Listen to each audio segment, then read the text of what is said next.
Trey Ogden was 2 minutes away from a decision victory when he locked up an arm triangle choke versus Nikolas Motta at UFC Vegas 82. Then referee Mike Beltran prematurely stopped the bout, believing the Brazilian was out. The no contest was a frustrating ending for both sides, but Motta isn't interested in a rematch. Motta, who returns to the cage less than 2 months later to battle Tom Nolan at Saturday's UFC Vegas 84, said on MMA Fighting's Trocação Franca podcast that Ogden is the type of matchup that doesn't excite him anymore. "I feel like I didn't even fight that night," Motta said. "I didn't let things go, my performance was bad, and being under pressure on the last fight of my contract plus, the guy has such a boring style. He doesn't want to fight, he just tries not to get hit. Sometimes he even runs too. His grappling game was on point that night. I've made some mistakes that I've fixed since, so that fight was a great learning experience for me."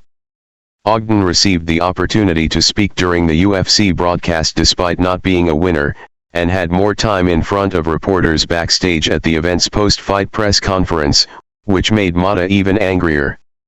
"I was a bit pissed because he didn't submit me, I didn't tap, and they removed me from the octagon and he stayed there for an interview like he submitted me," Motta said. "At the time I was like, I'll ask to fight this guy again, but then I thought, nah, I don't want to fight him again, he's boring. He doesn't like to fight for real. It's hard to put on a show against him. His fight with Ignacio Bahamondes, he was losing all rounds and still played safe in the third. When I was studying his fights, I was thinking to myself, this guy is so boring. Nothing against his skills, he's a great athlete with great conditioning and looks big for the division, so he must be very disciplined, and he had the perfect strategy to fight me that night." Motta admits he feared a UFC release after the no contest was the final bout of his deal. He's won only one of his 4 octagon appearances.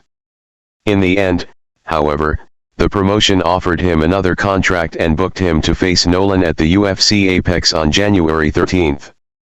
"I controlled what I could," Motta said. "I fought Saturday and went back on diet on Monday no matter what. If they cut me, I was ready to chase another fight elsewhere. I won't stop, I won't quit. I've made plans for a worst-case scenario. I was excited to spend Christmas and the holidays with my family in Minas Gerais, but that was my plan, I had to do that, and it was worth it because the UFC gave me another opportunity and a new contract. That's proof that it's worth chasing what you want and working hard for it.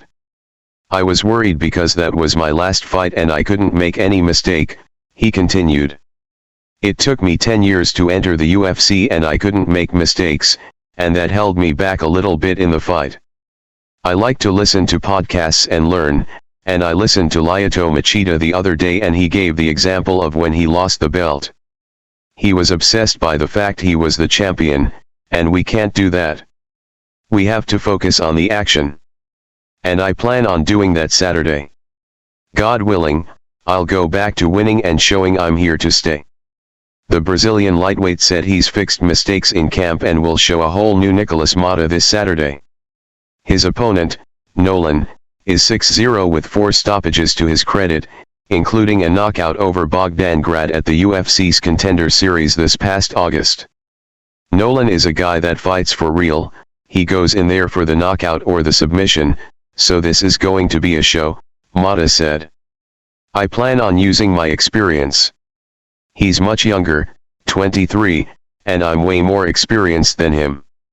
I've been around for many years and I plan on using that experience and at the same time be what I always was, aggressive. Sometimes you tend to overthink things as you get older and more experienced.